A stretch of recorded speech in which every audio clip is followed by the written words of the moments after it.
ഈശുമിശിഹായ്ക്കും സ്തുതിയായിരിക്കട്ടെ. എൻ്റെ പ്രിയപ്പെട്ടവരെ, നിങ്ങളെല്ലാവരെയും ദൈവം സമൃദ്ധമായി അനുഗ്രഹിക്കട്ടെ കേട്ടോ. ദൈവം അനുഗ്രഹിക്കും, തീർച്ച. എൻ്റെ പ്രിയപ്പെട്ടവരെ, ബൈബിളിൽ നമുക്ക് ഏറ്റവും ഇഷ്ടമുള്ള സത്യവാനായ യേശു ക്രിസ്തുവിനെ കുറിച്ച് എവിടെയെങ്കിലും യേശു ചിരിച്ചു എന്ന് പറഞ്ഞിട്ടുണ്ടോ? ഇല്ല. കാരണം എന്താണെന്നറിയോ? യേശു ക്രിസ്തു സദാചാരം മനുഷ്യൻ്റെ നേരെ പുഞ്ചിരി തൂക്കി ജീവിച്ചിരുന്ന മനുഷ്യനാണ്. എൻ്റെ ഇടവക പള്ളിയിൽ എൻ്റെ ദേവാലയത്തിൻ്റെ പുറകുവശത്ത് ഒരു രൂപം വെച്ചിട്ടുണ്ട് കേട്ടോ.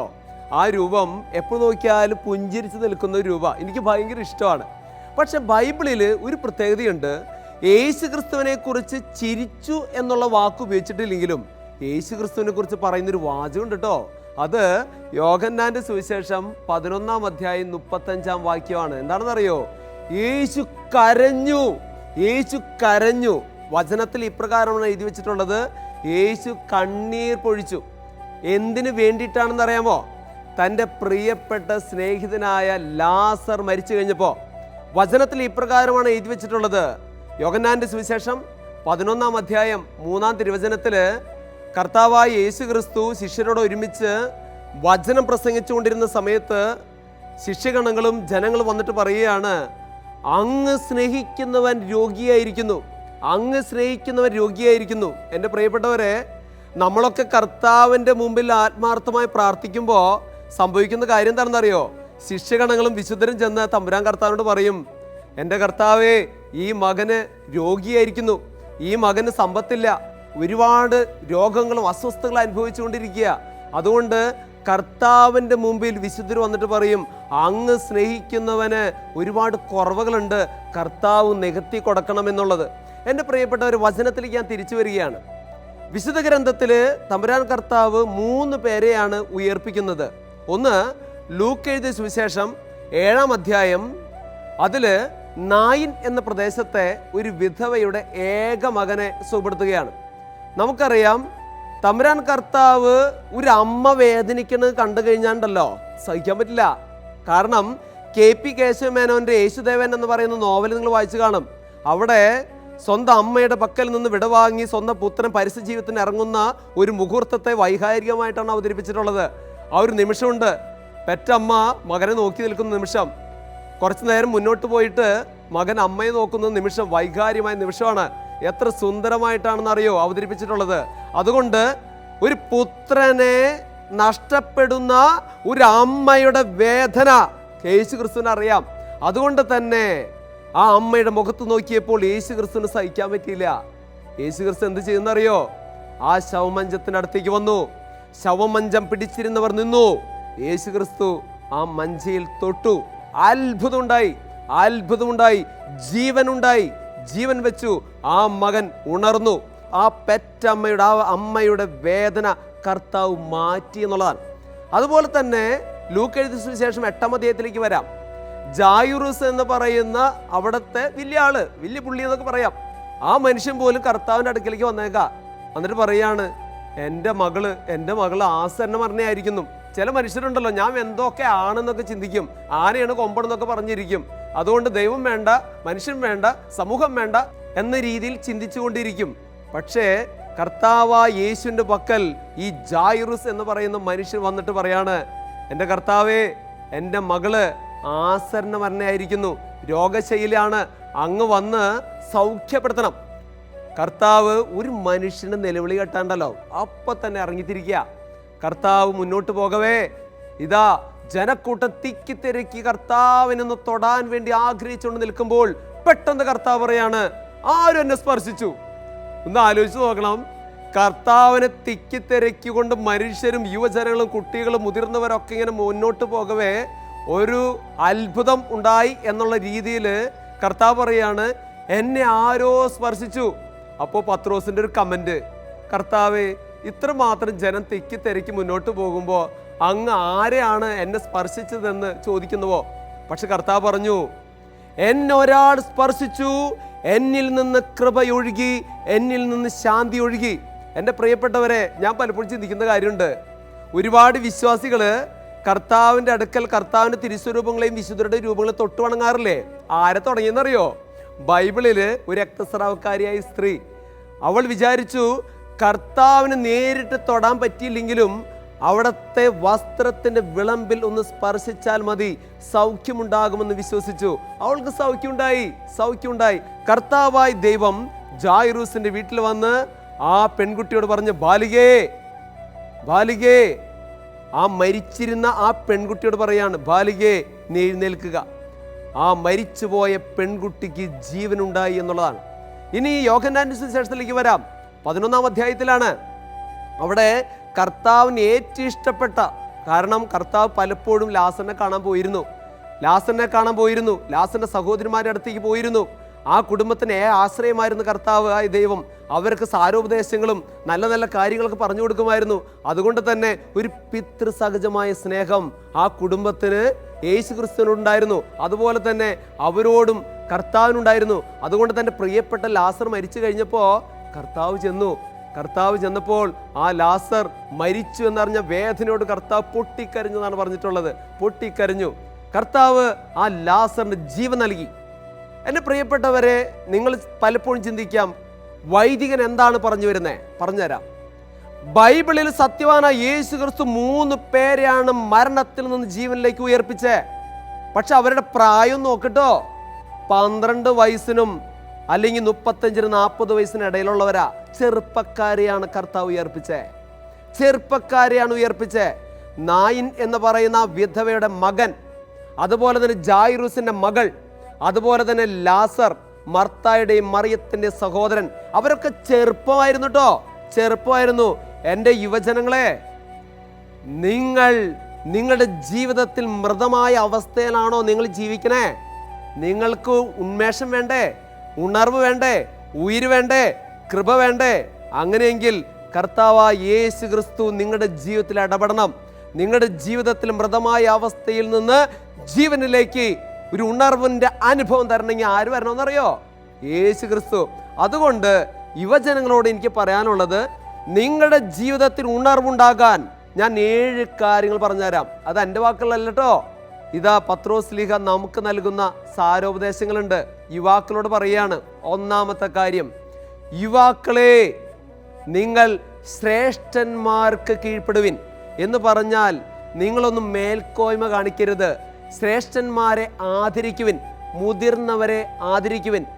പ്രായമായിട്ടുള്ളവരോടല്ലട്ടാ പറയണേ, കൃത്യമായി പത്രോസ് പറയാണ്, യുവാക്കളെ, നിങ്ങൾ ശ്രേഷ്ഠന്മാർക്ക് ആദരവ് കാണിക്കുവിൻ എന്ന് പറഞ്ഞാൽ, മൂത്തവർ ചൊല്ലും മുതുനെല്ലിക്ക ആദ്യം കഴിക്കും, പിന്നെ മധുരിക്കും. അതുകൊണ്ട് മുതിർന്നവർ തങ്ങളുടെ അനുഭവ സമ്പത്ത് കൊണ്ട് എന്തെങ്കിലും പറയുമോ, യുവാക്കളെ ഒന്ന് അനുസരിച്ചോണേ. അതുപോലെ തന്നെ പത്രോസ് ലീഹ പറയാണേ, 2-ാമത്തെ കാര്യം, യുവാക്കൾ കേട്ടോളൂ, നിങ്ങൾ വിനയമുള്ളവരായി തീരണം. പ്രഭാഷകന്റെ പുസ്തകം 32-ാം അധ്യായം 7-ാം തിരുവചനത്തിൽ ഈ പ്രകാരം പറയുന്നുണ്ട്, നിങ്ങൾ സംസാരിച്ചു കൊള്ളുക. യുവാക്കളെ, നിങ്ങൾ സംസാരിച്ചു കൊള്ളുക. ഒരു പ്രാവശ്യം സംസാരിച്ചാൽ മതി. പിന്നെ സംസാരിക്കണമെന്നുണ്ടെങ്കിൽ പിന്നെ ആവശ്യപ്പെടുമ്പോൾ മാത്രം സംസാരിക്കുക. ചില മക്കളുണ്ട്, തട്ടുത്തരം പറയും.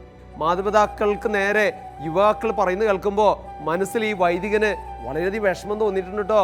അതുകൊണ്ട് യുവാക്കളെ, വിനയത്തോടു കൂടി ജീവിക്കണം കേട്ടോ.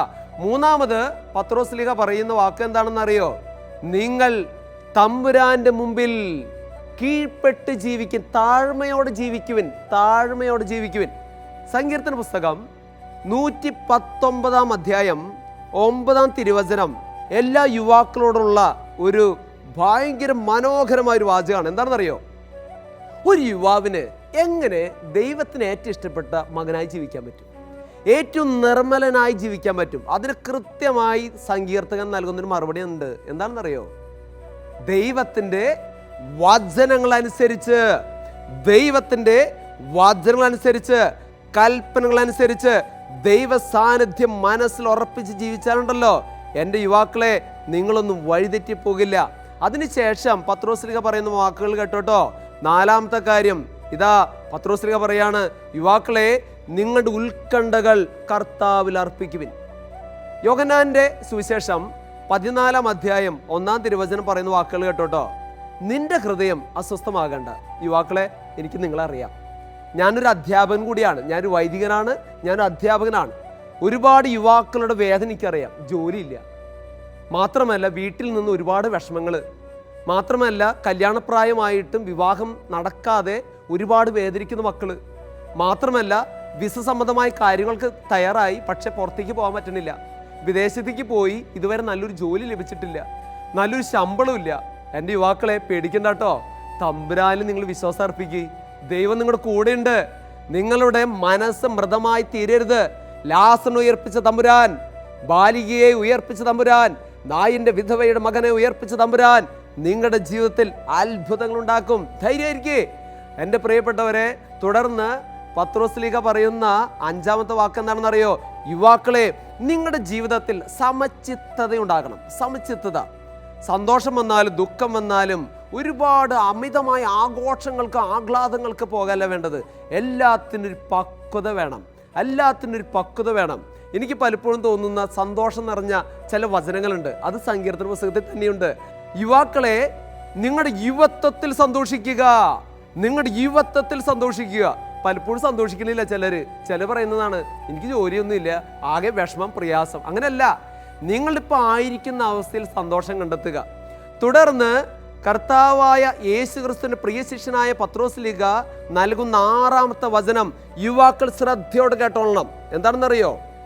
യുവാക്കളെ, അലറുന്ന സിംഹത്തെ പോലെ നിങ്ങളുടെ ശത്രുവായ പിശാച് ആരിൽ കയറണം എന്ന് അന്വേഷിച്ച് നടക്കുന്നു.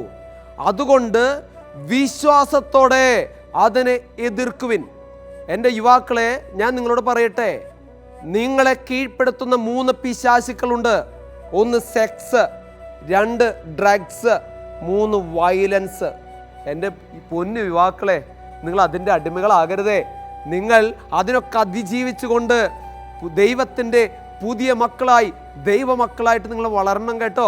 എൻ്റെ പ്രിയപ്പെട്ടവരെ, ഞാൻ പലപ്പോഴും ചിന്തിക്കാറുണ്ട്, എന്താണെന്നറിയോ? നമ്മളൊക്കെ വീടിന് മതിൽ പണിയും, വേലി പണിയും. മതിൽ എന്ന് പറഞ്ഞാൽ മതി ഇവിടെ.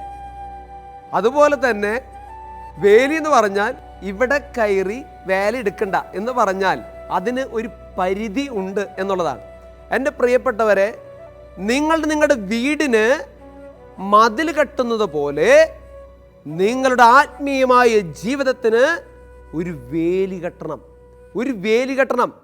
നിങ്ങളുടെ മനസ്സിനെ നശിപ്പിക്കുന്ന, നിങ്ങളുടെ ജീവിതത്തെ നശിപ്പിക്കുന്ന, നിങ്ങളുടെ യൗവനത്തെ നശിപ്പിക്കുന്ന പിശാചുക്കളെ, സെക്സ്, ഡ്രഗ്സ്, വയലൻസ് എന്നിവയ്ക്ക് നിങ്ങൾ അടിമകളാകരുത് കേട്ടോ. എൻ്റെ പ്രിയപ്പെട്ട യുവാക്കളെ, അവസാനമായി പത്രോസ്ലീഹ നൽകുന്ന ഒരു ഉപദേശം എന്താണെന്നറിയോ?